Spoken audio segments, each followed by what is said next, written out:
suis le professeur Haït, je suis le chef d'unité Covid au CHU Mustapha Bacha. Alors, je voudrais faire juste une petite mise au point sur la situation actuelle à laquelle nous sommes confrontés sur la maladie Covid-19. C'est vrai que depuis le mois de mars, toutes les équipes médicales et paramédicales du pays font face à cette pandémie.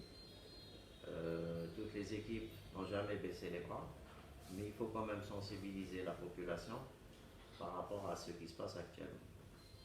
Tout le monde est au courant qu'on avait passé une vague, pratiquement au mois d'avril, mai, juin, et ensuite les choses se sont atténuées momentanément, et là on a une recrudescence des cas Covid-19. À quoi est due cette recrudescence? C'est tout simplement une baisse de la vigilance de la population qui est pratiquement démotivée. Et c'est vrai que lorsqu'on sort dehors et quand on voit ce qui se passe à travers le pays, il y a un minimum de personnes qui portent la bavette, personne ne respecte la distanciation et qui fait qu'on se retrouve actuellement avec cette nouvelle vague, si on veut, vous pouvez l'appeler comme on veut, une deuxième vague ou une recrudescence des cas. Mais bon, la différence qu'on a observée ces derniers temps, c'est qu'on se retrouve avec beaucoup plus de cas sévères par rapport au mois de mai et au mois de juin. C'est vrai qu'à l'époque, on recevait énormément de consultants. Les gens connaissaient très mal la maladie. On faisait à l'hôpital Mustapha plus de 200 consultants par jour. Mais la différence, c'est que à l'époque, c'était des cas souvent bénins. On a remarqué que cette fois-ci, qui c'est qui est le plus atteint? C'est la population vulnérable, c'est-à-dire les sujets âgés et porteurs de beaucoup de comorbidités, ça veut dire porteurs de beaucoup de maladies associées. Et on a remarqué qu'actuellement, cette maladie fait beaucoup de ravages parmi cette population-là. Et là, je tiens à alerter la population qu'on n'en a pas encore terminé avec la Covid. Quand vous avez vu ce qui se passe dans le monde, il y a une recrudescence en Europe, en Amérique latine et en Amérique du Nord. Et donc, il faut revenir à ces moyens de protection. Il faut que tout le monde reprenne ses habitudes, ses bonnes habitudes de protection, c'est-à-dire porter la bavette systématiquement et bien sûr respecter la distanciation et bien sûr les moyens de désinfection pour éviter la propagation du virus. Ce virus qui est très dangereux, pourquoi? Parce qu'on a remarqué que très souvent la population jeune sont porteurs du virus sans qu'ils le sachent. Et très souvent, actuellement, les contaminations qui se font au niveau familial.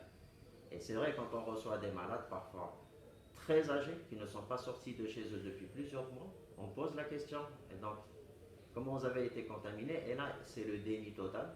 Tout le monde est sûr qu'il n'y a pas de cas de contamination chez eux. Et c'est toute la difficulté de cette maladie, c'est que très souvent les jeunes sont porteurs sans qu'ils le sachent et qui transmettent ça à leurs parents et c'est eux qui en pâtissent le plus. Et là, nous appelons encore une fois la population à respecter les moyens de distanciation et de protection. Mieux encore, l'avenir est incertain. On ne connaît pas ce qui va se passer. C'est vrai qu'on parle de vaccin, mais pour le moment, le vaccin n'est pas là. Et probablement qu'on en aura encore pour des mois avec cette maladie. Et donc, la première des choses, il faut protéger les personnes vulnérables. Mieux encore, on va s'attendre peut-être à une augmentation du chiffre.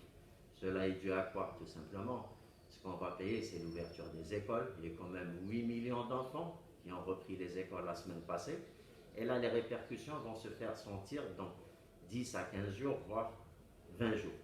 Mieux encore, les universités, l'ouverture des mosquées, la reprise sociale, au fait. Et donc, si on n'a pas encore le vaccin, la seule arme qu'on peut avoir, mis à part le traitement thérapeutique pour les gens qui sont malades, c'est la prévention. Et la prévention, bien sûr, se fera toujours par les moyens de distanciation et de protection.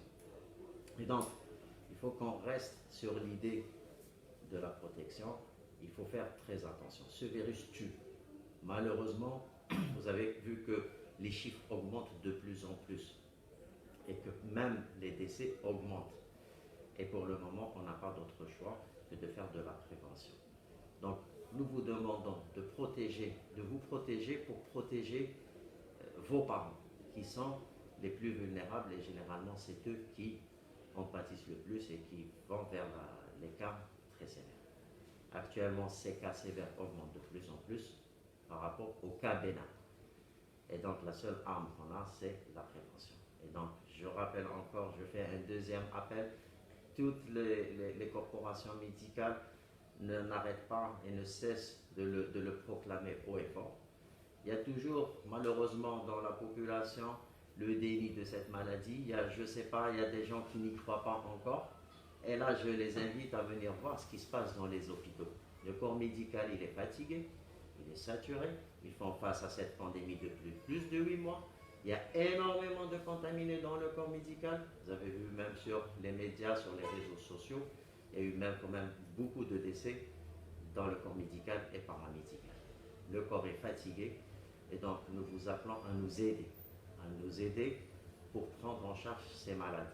Et donc c'est vrai qu'il n'y a aucun système de santé dans le monde qui pourra faire face à cette pandémie. C'est une pandémie, c'est une épidémie mondiale. Si on ne fait pas attention, on sera submergé par les malades, on sera dépassé par les événements. Et donc, aidez-nous et aidez vos parents pour diminuer cette pandémie.